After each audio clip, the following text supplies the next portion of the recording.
I'd like to address a question to Manu. Which is the #1 priority? As someone looking in from the outside, looking in from Singapore, which is the #1 priority in the reform agenda as an external observer? Please. Thank you, Dato'.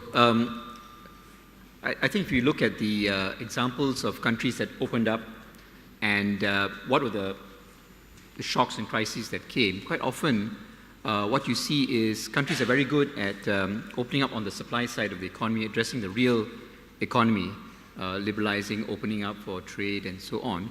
But what often trips them up is financial crisis of some kind, surge in inflation, or some kind of banking crisis. So you look at China, after it opened up in the mid-80s, it went through severe bouts of very high inflation that really destabilized the political system as well. The succession of financial crises.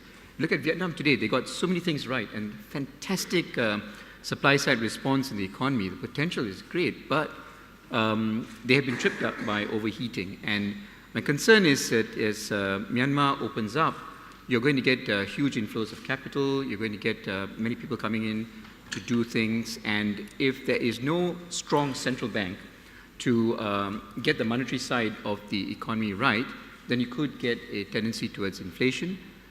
Secondly, without a central bank that can supervise the banking sector here today is still not fulfilling its criteria, its role and function very effectively, then you could get a financial crisis of some kind which could trip you up, which would be a real pity because, as you can see with Vietnam today, they've been struggling with this overheating, inflation, current account, banking crisis for the last 2 years, which has really set them back. And I think it would be a pity if that would happen here. So I think strong economic institutions are what I would look for today. Central bank is the most important, but I think if I were to name 2 other strong economic institutions that are vital to any country, it would be, first of all, a fiscal authority, tax collection authority, inland revenue, whatever you want to call it, that is one of integrity and efficiency.